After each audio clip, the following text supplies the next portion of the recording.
Good morning, Blonders! Pinoy Blonde in Dubai. Proud to be Pinoy. Ayan. Good morning, Mami. Good morning, Teacher Ren. Good morning, Ate Ana. Good morning, Ting Tong. Good morning, Rose. Good morning, Juliana. Good morning, Edwin. Happy birthday, Edwin Sapio. Birthday niya na ngayon. Happy birthday to you. Osang Adriano Sapio and Princess. Hi, Apple Gutierrez. Wala akong live kasi off ko. Alam niyo naman ang routine ni Pinoy Blonde. Pag off, ayan. Linis-linis din pag may time. Ayan. Naglagay ako ng bagong flowers. Ayan. Naglinis ako ng CR. Kasi minsan ganda ng bowl namin. Puti. Tapos naglisa rin ako ng kusina. Ayan. Ay, naku. Napakainit. Grabe. So, ayan ang kusina namin. Ang linis. Nakakatuwa naman. Tapos, nagsasaing na ako. Nagluto ako ng munggo. Isang araw ko pa gusto magmunggo. Ayan, paborito natin Ana, munggo. Tapos, ang sahog ay si Charon. Diba si Charon naman? Tapos, mayroon siyang lettuce. Tapos, mamaya, parang feel ko sama ng tuyo. Parang tuyo si Jackie. Prito ako ng tuyo. So, tapos, ayan. Ito yung aming living room. Ayan. Diba? Linis yung kwarto ko. Ayan. Ayan na. Nalinis ko na siya. Tumatawag si Tita Renz. Wala akong mablog eh. Ayan. Naayos ko na yung aking makeup kit. O, diba? Saan pa? Napakainit lang talaga dito sa Dubai. Yung aming borders. Ayan, tumatawa. Say hi to my vlog. Hi, JB. Say to hi my vlog. Hi, only hi. No, good morning. Don't forget to like, share, and subscribe. Ito yung ganda, no? Ganda ng mukha. Tingnan mo naman. Napakaganda ng Nepali, Diyos ko. I'm not Nepali. Wait, your father is Nepali. No, you're very beautiful. See, look at the face. My God, so beautiful. Look at the small nose. Busy-busy siya. Ayan. Ang aming, ayan, angit. Tingnan mo naman, Walang ginawa kundi matulog. Tingnan mo, only sleeping. Sleep. Only sleep yan si Angat. Lagi na lang sleep yan. Ito naman, lagi na lang sleep. Naku. So, ayan. Ay, naku. Diba? At least marami na akong nagawa for today's vlog. Tumatawag si Tita Renz. Hindi pa ako tapos. Ayan, diba? Nag-ano lang ako ng tingnan natin. At sasagutin ko muna si Tita Renz sa kanyang sa kanyang tawag. Napakainit, grabe vlog. Nagsaing na rin ako. Ayan, diba? Alam niyo, sabi ko sa inyo, yung aking hindi pa nababawasan, ayan, kompleto pa siya, di ba? Kompleto pa ang aking Pinoy Blonde. Ayan. Nababawasan lang yung apple cider ko. Mantika. Ayan, pero yung mga dilata ko, pati yan, kompleto pa yan. Hindi pa yun nauubos. Wala pang nagagalaw. Ayan. Wala pang bumibili. Ano ba yan? Nag-go-order online. Ano ba yan? Pakakargo pa sa Pilipinas. Isang spam lang. Diyos ko.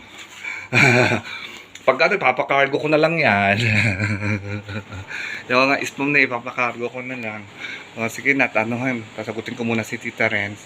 At nagmi-miss call si Mother D para makausap ko. Ayan, di ba? Ang aga kong natapos. Supposed to be kanina tumatawag siya. Kasi ito nakahiga pa ako. Kaya hindi ko muna sinagot. Alam niyo naman. Ayan pa si ayan pa isa naming pusa. Tingnan mo. Ayan, Hello! Maripusa! Tingnan mo naman ang aming pusa. Si Maripusa yan, Maripusa! Naku. Gusto ko tumitingin sa camera si Maripusa, Tingnan mo. Si Maripusa. Ayan, sa ibabaw ng cabinet ko. Naku, nagmaganda naman si Maripusa. Naku, nagmamaganda si Maripusa. Say hi naman, say hi. Hi! Alam na nasa camera siya, malandi, nagkikiri-kiri, alam na nasa camera siya. Vlogger ka din. Vlogger din si Maripusa. Naku, naghilamos pa si Maripusa, Naghilamos pa, kalandi lang. Kiri-kiri naman ni Maripusa. Tumas na yung kanin ko. Sige na, mamaya nasagutin ko muna si Tita Renz. So ayan, nag-video call kami ni mother. Ayan, nakasimangot. Tingnan nyo, ayan. Nang sama na naman ng loob. Ganyan siya, may mga ganyan siyang tantrum. Yung nagsusungit. Ayan, sungit-sungitan. Nakakatuwa naman. Alam nyo, ganyan talaga siguro ang ano, no, ang life, ang cycle ng life. Dumarating yung araw na babaliktad naman, kayo naman yung magte-take care sa mga parents ninyo. Kung nung araw sila yung nag-aalaga sa atin, sa pagtawid, kailangan na alalayan tayo. Yung ayaw natin magpapaiwan sa kanila, gusto natin lagi siyang kasama. Yung ganun ba? Ngayon, ayan, baliktad na, si Tita Rez na yan lahat. Pagtatawid, kailangan alalayan. Ayan, ayaw magpapaiwan mag-isa sa bahay. Gusto niya laging kasama si Tita Renz. Pag gusto, kailangan ibibigay mo. Kung hindi, iiyak. Ayan. Yung mga ganong bagay ba? Di ko alam, Diyos ko. Sabi ko, ba't pa nagkaganyan si Mother Dear? Na ang dati ang sipag-sipag magluto, ang sipag maglinis ng bahay, ang hilig niyang mamalansya. Alam niyo yung blunders? Alam niyo ba yan? Mahilig yan mamalansya. Lahat pinaplansya niyan. Pero ngayon wala na, ayaw niya na, tamad na siya. Tamad na siyang gumawa ng mga gawaing bahay.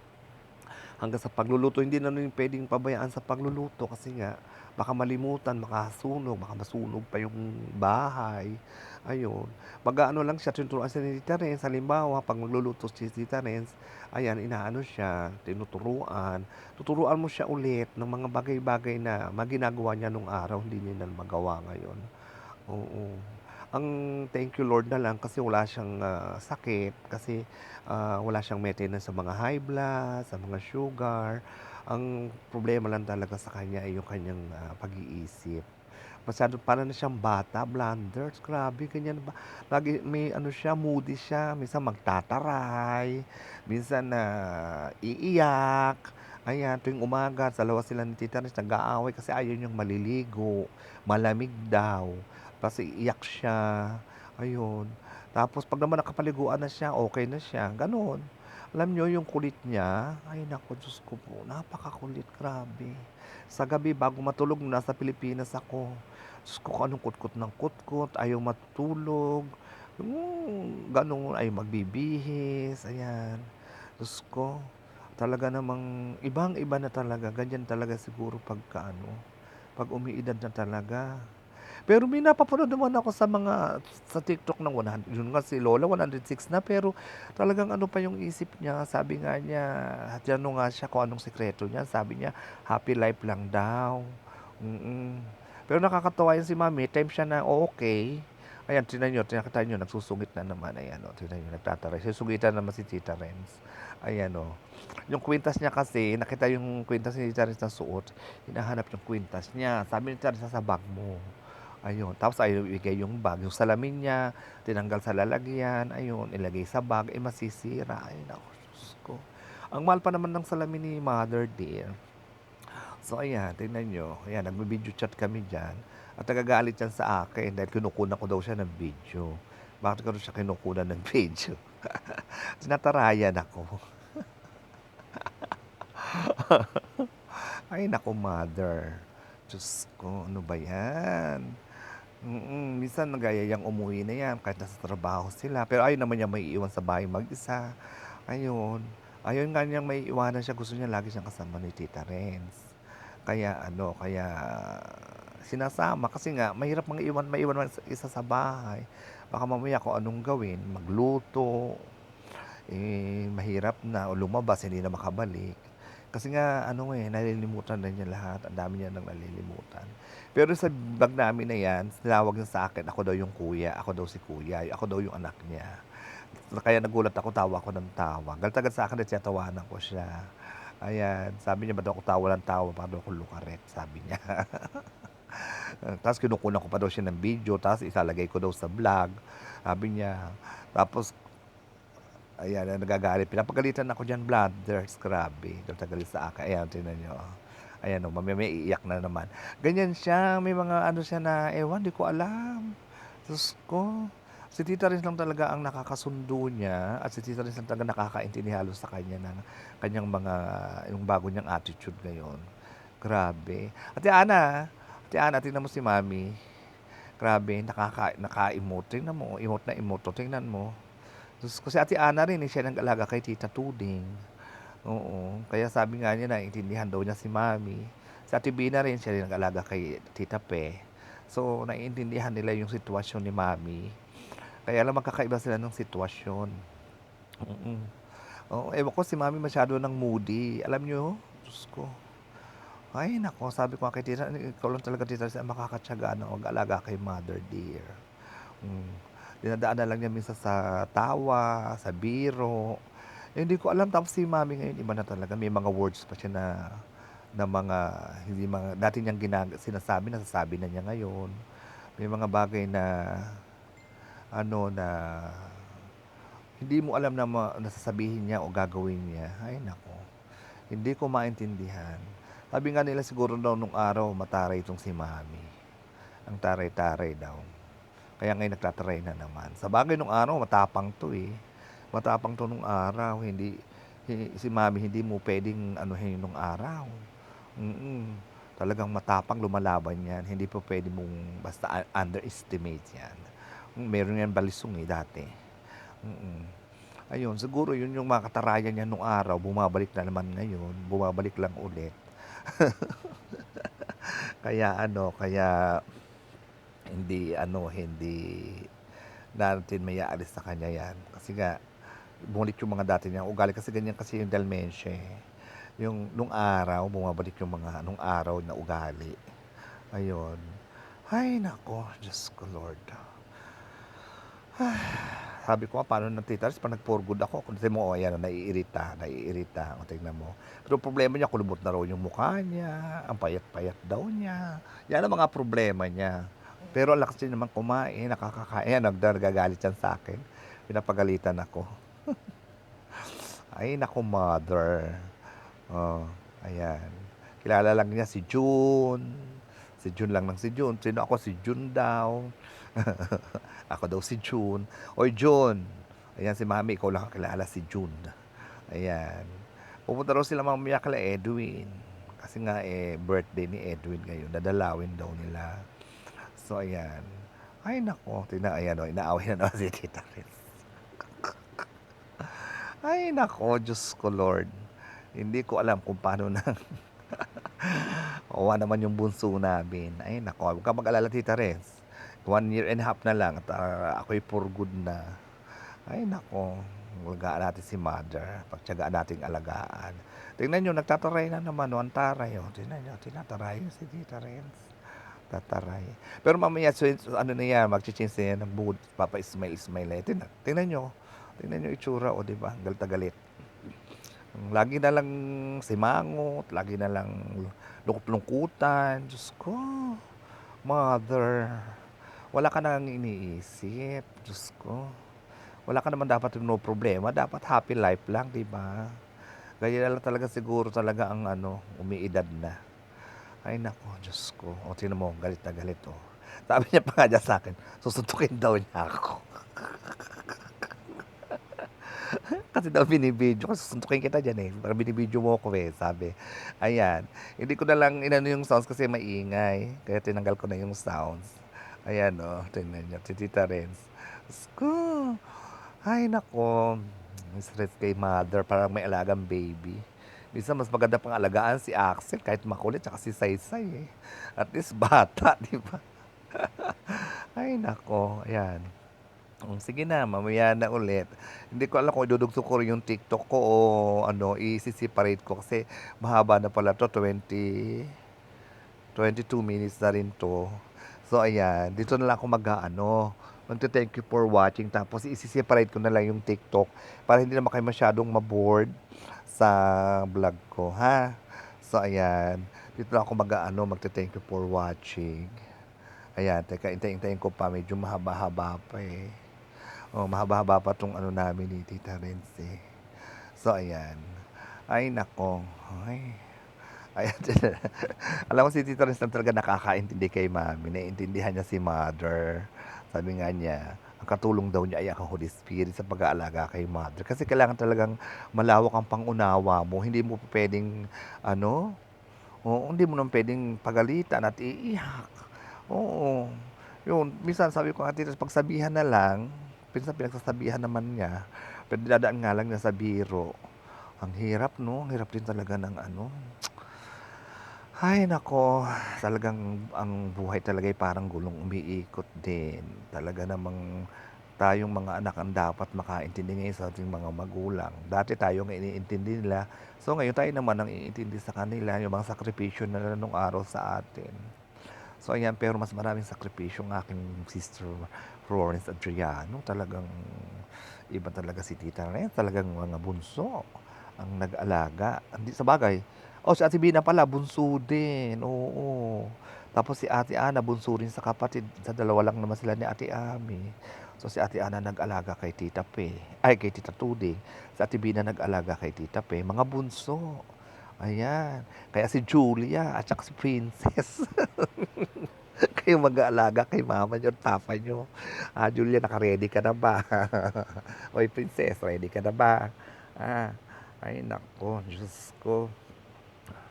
Di bale, pag ako'y nag-for good, may kasama si Titas mag-aalaga kay mother. Kasi nagbakasyon ako naman na nagbantay sa kanya, okay naman kaming dalawa eh. Sa gabi nga lang talaga ang problema sa kanya, pag matutulog, sa umaga, pag gagigising. Tapos pag aalis na si Tita Renz, yun, mag-iimot. Pero pag wala na si Tita Renz, okay na kaming dalawa. Ganun naman yan eh. Ayan, o, tingnan nyo, nagdadrama. Ay, nako, Diyos ko. Ganyan yan. Ewan ko ba, bakit ganyan? Ganyan ba talaga, Ate Ana? Tingnan niya, ayaw niya matawa yan, oh. Galit na galit talaga sa akin. Ayaw niya mag-smile. Ay, nako, Diyos ko. Tinatanggal ko sa ano. Ayan, nakita tuloy yung washing machine namin. Ay, nako, mother. Ayan, o. Ay, nako. Kailangan lang talaga mag-video chat kaming dalawa dahil pag hindi kami video, lalo na ako malilimutan eh. Tinatawag na nga akong June eh. Minsan maalala ako si Kuya. Kuya daw niya ako. Oo. Kaya rin sa tawag minsan, ate, ate. Ay, naku, Diyos ko, Lord. Ayan, ayan, ayan, nag-smile na, ayan, masaya na. O, tingnan niyo, nag-iba na ng mood. O, di ba, nag-smile na siya. O, nag-picture na kami. Ayan, nag-smile na siya. O, ayan, o. Madali namang mag-switch ang mood niya. Nagagalit, mamaya-maya, nakatawa na. Ayun. Ay, nako, Diyos ko, nakakatawa naman si Mother. Talagang thank you very much na ng Lord at wala talagang maintenance, walang sakit, okay ang kanyang BP, okay ang kanyang sugar, okay lahat sa kanya. Yun nga lang minsan ang kanyang mind, yung isip lang talaga niya parang bata na. Ay nako, Diyos ko. Pero swerte pa rin kami, nakakatama pa namin si Mother. Ayan, kahit ganyan. Makulit, diba? Ayan, buti na rin yung bayaw kong si Ron, naiintindihan din siya. Yung mga taong nakapaligid sa kanya, thank you very much sa mga amo ni Tita Renz, kay Ma'am Nita, kay Ma'am Seni, kay Roxanne. Ayan, kay Ate Tita Beth, yung kapitbahay namin, salamat. At naiintindihan niyo yung sitwasyon ni Mother, dear. Thank you very much sa inyong lahat dyan, sa support at sa pag-intindi kay Mother. Ayan, o tingnan, naka-smile na siya kanina, galit na galit, di ba? Ayun, naka-smile na siya. O ayan, pero nanenermon pa din. Ayan. Thank you very much talaga sa lahat. Kay Ma'am Sedi, tsaka kay Ma'am Nita, kay Roxanne sa office. Thank you very much sa pag-understand nyo kay Mother. O sige na, dito ako magte-thank you for watching.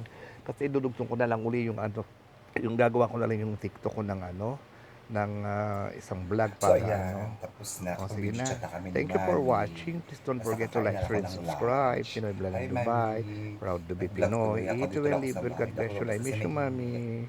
So, ayun. At, ano ba sasabihin ko? Yung samahan ko to ng mga TikTok ko luma para humaba. Diba? May off. Ayun, nakakatuwa naman si Mami. Ang hirap din talaga ng ano, ng kalagayan ng may dementia. Grabe. Ano na siya, para na siyang laki ng pinagbago. Ang dami ng mga changes. Kung nung araw eh, tayo yung inaalalayan, siya ngayon naaalalayan mo. Tapos may mga tantrum siya na gusto niya nang umuwi, bilang umiiyak, ayaw maligo. Ay naku, Diyos ko Lord. Paano na pag ako na nag-alaga sa kanya, ako'y nag-for good na. As po, ang temper ko. Alam niyo, si Tita Renz lang talaga ang nakakagamay sa kanya. Yung kapatid kong bunso, talagang gamay na gamay. At maraming maraming salamat sa mga taong nakakasalimuhan ni mother kasi alam na nila yung sitwasyon. Ayun, na laki na talaga ng pinagbago na nag-81 siya. Grabe. Kung ang dami niya ng mga bagay-bagay na ginagawa na hindi niya ginagawa dati nung siya'y mga 70 pa. Kasi nung 70 pa, okay pa siya eh. Alam ko eh, yun. Tapos hanggang sa nag-80 na nga siya, wala pa, iba ano na, ano. Pero madali naman mag-switch yung mood niya. Kaya nga lang, kailangan lang talaga ng long temper. Grabe. Sabi ko nga kay Renz, pag ako nag-for good, siya magiging content ng mga vlog ko. How to take care my mom na merong dementia. So, ayan. Ay, nako. Diyos ko. Pero thank you, Lord, kasi malusog naman siya. Wala siyang maintenance, wala siyang gamot na ininom sa mga high blood, mga sugar. So, ang problema lang talaga sa kanya yung isip niya. Kasi talagang parang bata na siya, blunders. Ganun pala talaga kahirap. So, kailangan tiyaga lang at saka pasensya, mahabang pasensya. Hindi ko nga alam eh. Pero nung umuwi ako, okay pa naman siya. Yun nga lang, may tantrum na siyang maliligo, ayaw niya. Kasi nga malamig daw, ganun. Eh ngayon may padrama na siya, may paiyak. Diyos ko, may maawa ka naman, may mapaganon pa. Ay, naku, Diyos ko, Lord, ano ba to? O, sige na, dito ako mag-thank you for watching. Okay? Thank you for watching. Please don't forget to like, share, and subscribe. Pinoy Vlog ng Dubai. Proud to be Pinoy. Eat well, live well. God bless you all. I miss you, mommy. Mua, mua, mua. See you in my next vlog. Lagdag ko doon yung mga iba kong TikTok. Okay? See you in my next vlog. Ingat kayo lahat. God bless you all. Happy birthday, Edwin and Melmar.